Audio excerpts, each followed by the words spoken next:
Vamos lá. Eu vou nas asas de um passarinho. Sou israelense, esse sotaque não é da Bahia.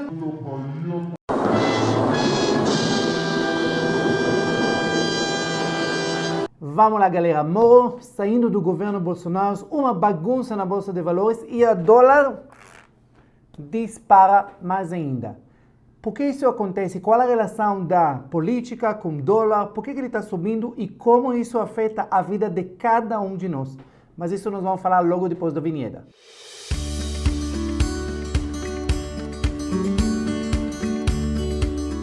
Então, vamos começar a entender uma relação. Moro saiu do governo, isso obviamente é uma coisa extremamente negativa para a política brasileira, para o governo Bolsonaro. Não vamos entrar agora por mérito quem contra quem, porque a gente vai ficar discutindo horas e não vai chegar a lugar nenhum. Mas nós vamos falar da parte econômica dessas saídas do Moro, como isso afeta o seu bolso, os seus investimentos e como isso faz a dólar disparar cada vez mais. Agora, na sexta-feira, o dólar disparou 5,74. Meu Deus do céu, 5,74.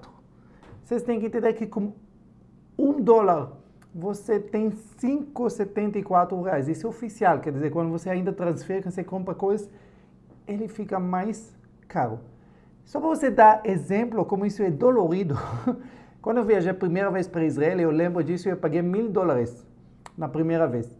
E sabe o que é mais incrível? Que agora, se você pegar um voo para Israel, eu não sei agora os preços do voo, porque está uma coisa muito complicada agora com todo esse coronavírus, mas se você pega o preço de voo para Israel, ele é mais ou menos $1.000, um pouquinho mais, mas é $1.000. Quase não mudou em 20 anos. Porém, se você veja em reais o preço, e quando eu comprei a primeira vez que eu fui para Israel passagem, eu paguei R$1.100. E agora, se você vai para Israel, você vai pagar R$6.000. Olha a diferença.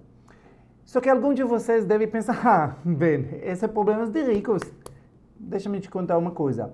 O dólar afeta tudo. Quando o dólar sobe, isso afeta todo mundo, inclusive quem ganha salário mínimo, inclusive quem só compra arroz e feijão, tudo, para vocês entenderem, é ligado em dólar. Vamos entender que a primeira coisa, todas as coisas são cotadas, a maior parte dos consumos chama commodities. E commodities, eles têm o preço internacional. E esse preço internacional, ele adivinha o que? Cotado em dólar. O que são esses commodities? Soja, açúcar, cacau, petróleo, que mais? Ouro. Todas essas coisas, eles são cotados em dólares. Então, por exemplo, se o preço de gasolina, ela é cotada em dólar, quando o dólar sobe, adivinha o que vai subir? A gasolina. Ah, bem, mas eu nem tenho carro. Por exemplo, você anda de ônibus, então também no ônibus, a tarifa do ônibus vai subir. Tudo é ligado. Farinha é cotada em, o trigo cotado em dólar. Então quer dizer que a bolacha recheada que você compra no supermercado, quando o dólar dispara, ela também vai aumentar o preço. Obviamente você não vai sentir isso na mesma velocidade que a dólar dispara e desce a cotação dele, mas pode ter certeza que a longo prazo, todos nós, e também no curto prazo, todos nós vamos sentir esse aumento do dólar. Agora bem, por que está acontecendo? Por que ele está aumentando? Então vamos entender alguma coisa. O dólar aumenta como qualquer coisa no mundo aumenta. Tudo é questão de procura e oferta. Quando tem oferta bastante de alguma coisa, o preço dele cai. E quando a oferta dele tem, esse produto está em escassez, esse preço daquele produto sobe. Na mesma coisa funciona com o dólar. Vamos entender como funciona no Brasil. No Brasil, você tem que ter que tem dois fatores que definem o preço do dólar. Tem vários, mas dois fatores que estão extremamente interligados entre si.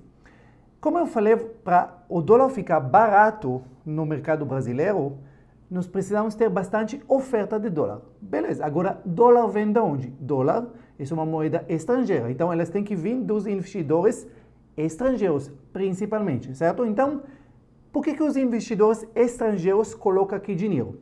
Eles colocam aqui dinheiro por dois motivos. Porque eles acreditam na estabilidade econômica, nós vamos falar sobre isso daqui a pouco, estabilidade econômica, e obviamente que o mais importante, eles eles querem retorno sobre o investimento. Como isso funciona bem? Nós temos investidores estrangeiros que têm muito dinheiro e muito dólares. e eles investem em mercados emergentes. Então, eles investem, você pode investir no Brasil, no México, na Argentina, no Chile, em vários lugares no mundo, na Turquia, e eles sempre vão escolher o custo-benefício melhor. O que quer dizer custo-benefício? Eles querem retorno para aquele investimento em dólar diferente do que eles têm no país de origem deles, que é Estados Unidos. Por quê? Como funciona assim? Cada país, eu vou mostrar para vocês uma tabela, ela recebe uma tabela, vamos chamar isso, do risco do país. E esse risco do país, ele é em pontuação. Nessa foto aqui, você está vendo essa tabela de CDS, ok? CDS quer dizer Risco Brasil. O Risco Brasil agora, ele está em 345 pontos. O que isso quer dizer? Se a gente vai calcular a economia mais segura do mundo, que é Estados Unidos, lá eles pagam, o Tesouro Direto lá paga 1% ao ano. Vamos dizer mais ou menos assim, 1% ao ano, certo? Então, se o estrangeiro vai escolher, em vez de investir nos Estados Unidos, ele vai querer colocar em outro lugar, ele coloca em outro lugar que é menos seguro, obviamente. Então, se ele vai escolher Brasil, ele vai olhar e vai ver o risco Brasil é 345. Então, se eu estou recebendo aqui 1%, com mais 345 pontos, quer dizer que, pelo menos no Brasil, pelo menos eu preciso receber 4,45% de rendimento para meus investimentos, para meus dólares que eu estou trazendo para lá. Se esse país vai me oferecer mais, beleza, eu mando meu dinheiro para lá. Se esse país vai me oferecer menos, eu tiro meu dinheiro, eu vou procurar outro mercado que tem custo-benefício melhor. E o que acontece com o Brasil? Durante muito tempo, nós tivemos taxa Selic muito alta. Vocês lembram? Lembra? A gente está falando de ano retrasado, que a gente estava com 10, 11, 12, 14% ao ano. Quer dizer que para os estrangeiros era uma festa aqui. Eles pegaram dinheiro dos Estados Unidos ou de países de primeiro mundo como o Japão, onde o taxas muito barato, eles emprestaram dinheiro, trouxeram esse dinheiro para cá, investiram, compraram título do governo e receberam 10%, 12% em cima de seus investimentos. Para eles foi perfeito. Agora, quando do último ano que nós começamos a baixar a taxa de juros, ela baixou. Agora ela está em 13,75. O que isso quer dizer? Isso quer dizer que 13,75 não compensa para os estrangeiros deixar os dólares deles aqui. Então, quando os estrangeiros vendem os títulos do governo e sacam o dinheiro, transferem ele para outro lugar, o que acontece no mercado? Nós temos escassez de dólares e o preço do dólar dispara. Simples assim. Então, isso que está acontecendo. E ainda, só para vocês entenderem, a previsão que o Banco Central vai baixar mais ainda, a taxa de juros, estamos falando de chegar para 3,25% ou até 3%, falam até mais que isso, quer dizer que essa saída de dólares, muito provável, vai continuar acontecendo e aí o preço do dólar provavelmente tem tendência de continuar subindo, ok? Isso é o primeiro motivo. O segundo motivo, como eu falei para vocês, é também a questão de segurança política no Brasil.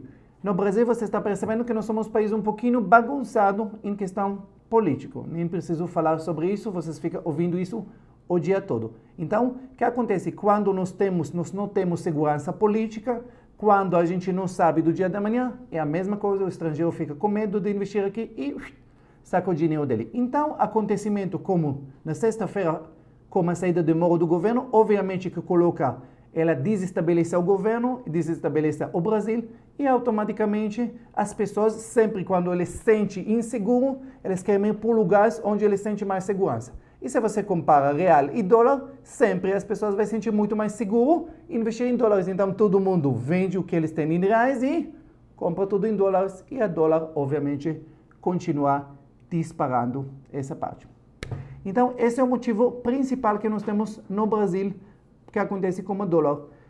Bem, e aí, vai subir mais? Ninguém sabe, mas se vocês estão vendo uma melhoria na política no curto prazo, se você está vendo que a taxa Selic vai aumentar, duas coisas que provavelmente não vai acontecer, eu não vejo muito como o dólar vai cair. Talvez ele vai estabelecer, pelo menos isso, mas ele cair, voltar para o patamar anterior que ele estava, meus queridos, sinto muito por decepcionar vocês, mas isso provavelmente não vai acontecer, ok? Então, se você gostou desse vídeo, curte, compartilha com outras pessoas que estão descabelados e pensa quando nós vamos voltar a viajar, quando o dólar vai voltar para valer R$2, R$3. Não espera para isso. Acha umas meios diferentes de viajar, remando, bicicleta, outras coisas que fica muito mais econômico, tá bom? Um beijo no coração e até o próximo.